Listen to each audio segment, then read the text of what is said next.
will just go into the classified divisions of the Pentagon, and then through those mechanisms, you don't even know how much money they're going to get. And they're calling it partnership with Israel on weapons. And so, and security, so, and intelligence. So that's why Netanyahu's like, hey, we want to wean ourselves off of Washington. Oh, Israel's going to get off our tit. Nope, sorry. Israel is going to literally slice us open and crawl inside our belly and just feed inside our stomach itself at point blank range. So Israel's not going to just be hanging off the hind tit now. Israel's going to, like a face sucker, plant an egg in our stomach, and then it just feeds inside our stomach till it grows up to a big enough level, and then boom, boom, boom, punches its way out and comes out and says, here's Johnny. As this technocratic fusion advances, it will further enforce Israel's reach into suppressing American dissent amid a wave of new laws and the outsized role of dual citizens in rewriting the rules of our Constitution, with anti-PDS measures already embedded in numerous state contracts and federal proposals, and broader efforts to equate criticism of Israeli policy with anti-Semitism gaining traction. This deepened military-industrial integration creates powerful new levers. What begins as cooperation risks becoming a framework where questioning Section 224 itself triggers an accelerated criminalization of the Senate under the boundaries of national security. Most of us assume the narrative first meant no secret mergers, especially mergers undermining the military and the will of we the people. Section 224 is ripped out of the 2027 NDAA post-haste. John Bell reporting the Alex Jones Network. I want to thank the viewers and listeners for keeping us on air the last 32 years. You get all the credit. Word of mouth, care, and the support of us at theAlexJones.com. Now, InfoWars has been shut down, but we're now at the Alex Jones Network. But the Onion, financed by Bloomberg and the Democrats, is all over the news saying we're shut down, we're off the air, and that they successfully took over the government. That's not true. We're still fighting in court. The Alex Jones Network, that I don't own, they can't shut down, it's owned by Bigley. And our sponsor, theAlexJones.com, is financing the expansion, not just the current shows, but bringing more shows on and more reporters, rotating flows, increasing the great studios, or even more of the info shows. So I thank you all for your financial support of theAlexJones.com. Let your own email list, your text message list, everybody know. Post on it. I'll start with sexual harassment. This is rocket. This is incredible. This is rocket. Because I'm a sexual harassment. This is a cocktail I drink every day. A squirt of methylene blue and T3. You are insane if you don't get it. Well, listen. You are insane if you don't get it. I am a wrecking. I am obsessed with this. I can't stop. And now I'm having this. And now I'm having this. Because I'm a sexual tarantula. This is the truth. Because I'm a sexual tarantula. You understand that? Is that burning your brain? I think I'm going to buy some methylene blue now. Yeah, that's where I come from.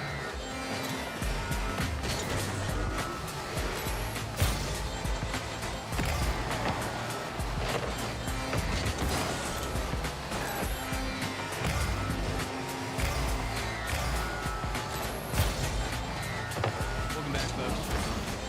This is War Room Live.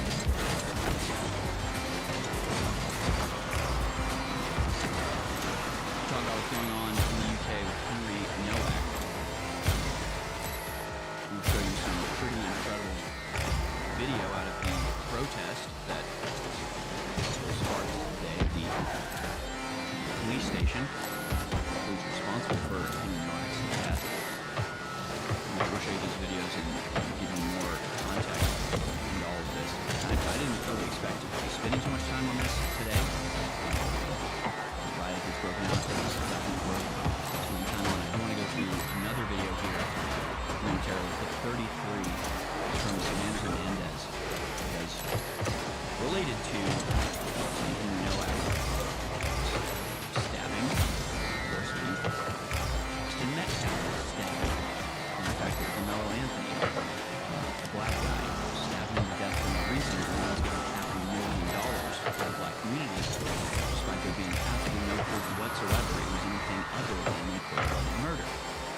bleachers back then.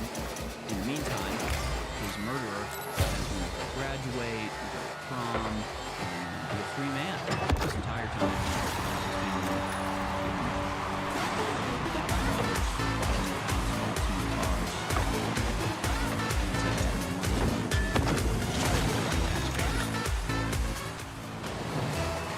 I don't think, the UK is really that much farther down the road than we are. So here's Savannah Hernandez in Tallman County, where the murderer of Austin Metcalf is now facing trial. Let's watch.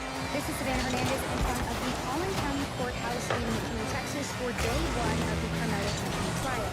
Now, today and tomorrow is jury selection, and opening arguments for this trial are not until Thursday if the jury can be selected on time. Now, to give you guys an idea of what has already happened so far, this morning you had somebody who was kicked out of the courthouse for trying to film potential jurors, and you already had protesters here on behalf of both Austin Metcalf and Carmelo Anthony, with the protesters for Carmelo Anthony coming out in greater numbers. Now, some quick pointers on this trial. What is not being discussed is whether or not Carmelo Anthony actually murdered Austin Metcalf. He has already admitted to that, stating that he acted in self-defense. But what is being debated is whether or not Carmelo Anthony acted in self-defense or whether he committed murder. Now, interesting caveat as well, because Carmelo Anthony is only 17 years old when the killing occurred, he is ineligible for the death penalty. So even if he is found guilty, the maximum sentence that he's going to get is life in prison. Now, Carmelo Anthony is already facing a first-degree charge and is initially held on a $1 million bond that he did petition to get reduced to $250,000. He cited financial difficulties as the Tallman County judge ended up reducing that for him. So he has since been on house arrest and out on bond after being issued back. Now, a lot of the controversy in this case did surround the GoFundMe that was created by Carmelo Anthony's family. Now, the family raised over $500,000, and it was found out that they were living in a home that was almost $1 million. A neighbor alleged that they had brought in a vehicle, and a family spokesperson stated that they were going to be utilizing these funds for security, legal defense, and also for the fight against white supremacy, stating that the criticism, the harassment, and threats that Carmelo Anthony were receiving after the stabbing incident were a direct result of white supremacy and racism in the nation. Now, simultaneously, the Metcalf family is also dealing with quite a bit of harassment and threats as well, and they were swatted 3 separate times. Just to give you guys a reminder of what happened in the lead up to this case. Now, again, there have been extremely strict rules imposed on the media for this trial, and just to give you guys an idea of how secure they are trying to keep the courthouse grounds, the entire road behind me has been blocked off. They have specific places for protesters. There's also a strict curfew, and nobody can be on courthouse grounds from 11 p.m. to 6 a.m. And law enforcement has also secured a separate entrance for Carmelo Anthony and his family to exit and enter the courtroom. So an idea of, again, not only the strict gag order that has been put in place by this judge, the strict media rules, but also the other levels of precaution that are being taken to ensure that everybody in the courthouse and around the courthouse is safe and protected. So keep following along all week because I will be on the ground covering this trial. Keep following me for more updates. Frontline TPUSA. That's Savannah Hernandez at @SavSays_ on X. More protesters on Carmelo Anthony's side. There's no debate here. There was no fight.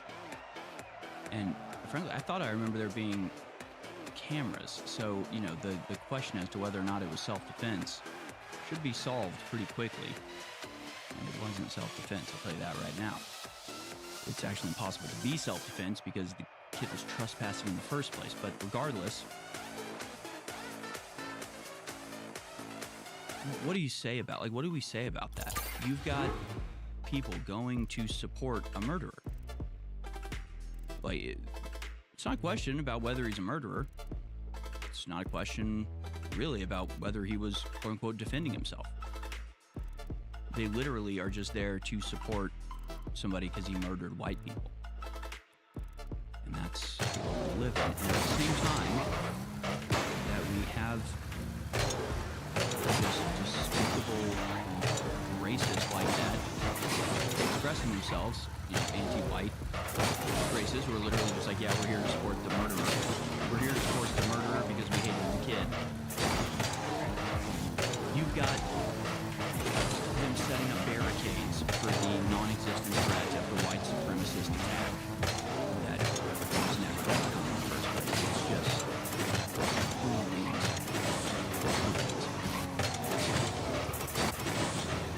The UK, if anything is worse, not much. Again, thousands march outside Southampton police station in honor of Henry Nowak, demanding police be held accountable. We just saw one video of just the sheer size of the crowd. Let's go to the B-roll video now. This is, again, the crowd. Before it got violent, before it broke out, they were chanting, I can't breathe. Of course, the exact same slogan from George Floyd, only it's not a slogan, which is literally what they were saying. And here you can see just the sheer size of the crowd. Let's listen. I can't breathe! I can't breathe! I can't breathe!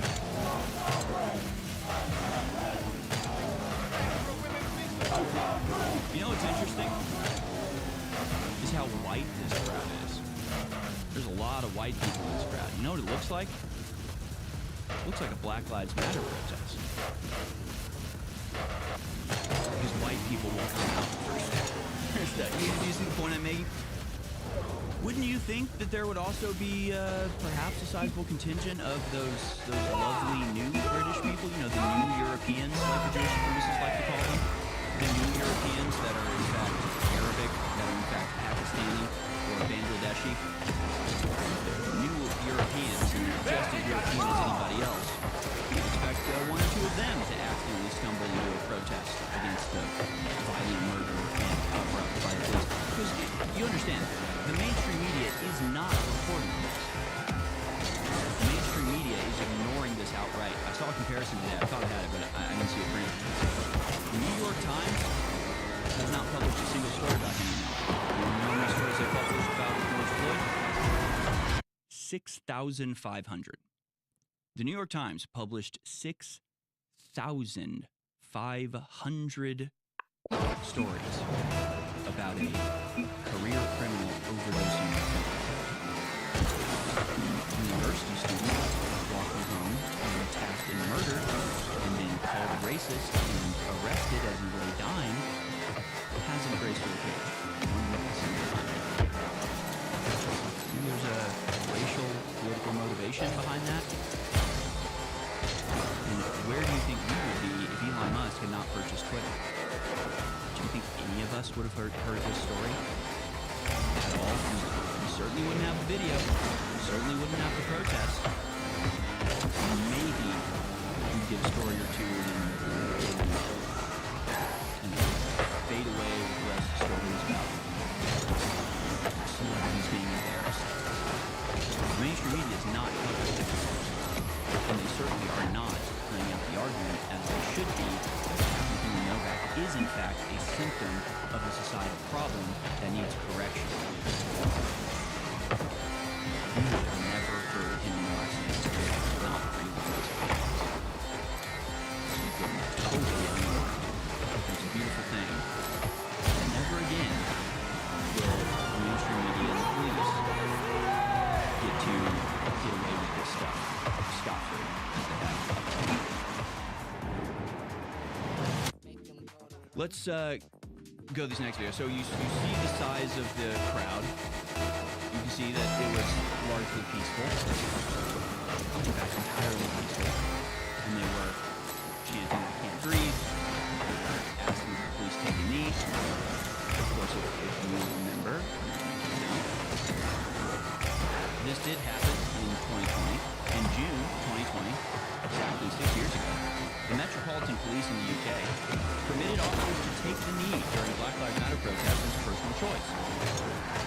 Several Met officers were photographed kneeling in solidarity with protesters outside Downing Street, a gesture originally popularized by Colin Kaepernick to protest police brutality and racism. So in 2020, and again, career criminal in America, fentanyl. For some reason, a bunch of black people in the UK decided to get accused to tear down statues of Winston Churchill, and the UK government goes along with it and says it's an important thing, and forget the lockdown. This is more important. protesting non-existent racism that occurred in a country 3,000 miles away is more important than the lockdowns that were forcing you to agree that your grandmother has to die alone, being hugged by her children, instead hearing it them through a slate of plexiglass. How much longer we can talk about all this stuff?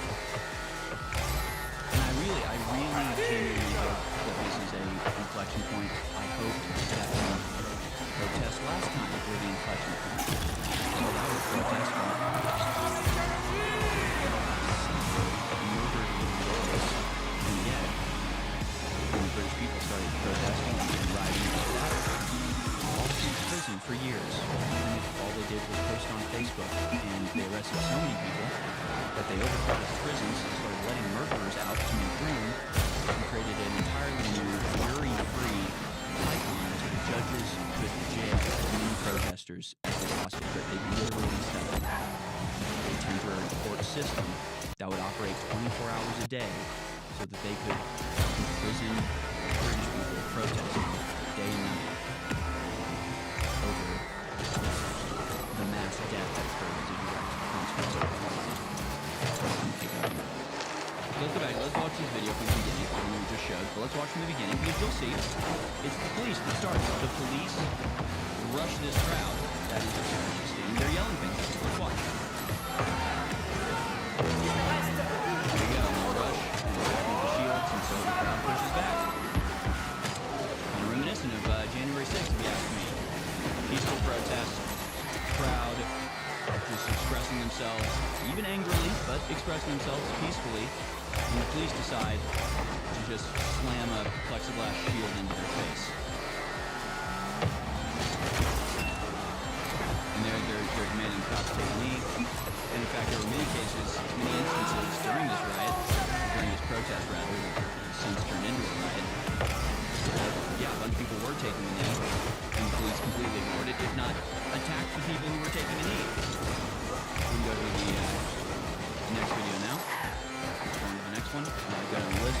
So that was 36, this is 37. The police are getting killed now! So there's the police actually being driven back by the protesters. The police are getting outnumbered now! We need more of this. We need more of this. This is literally the only thing they understand. I'm not kidding. Oh, they're getting them cornered now. Yeah. No, this they will actually respond, but you can't let up. The problem is if you let up, then they just use facial recognition to identify everybody involved in this protest and arrest them one by one in the middle of the night. You have to keep the pressure up until they bend to your demands. That's the way this works. Here's the next video. In this, you actually see the police kneeing somebody in the head that they've arrested. Now again, look, kneeing the man in the head. Again, when George Floyd dies and a bunch of black people in the UK are ripping down statues and throwing them into the river, the police kneel. They kneel with them and they show them respect and concern, and then they change laws to train every police officer in the country to be more racist against white people. They make policy changes. They take a knee symbolically, literally. They comport themselves to the demands of the protesters when they're protesting something that is fake, 1,000 miles away, doesn't actually exist.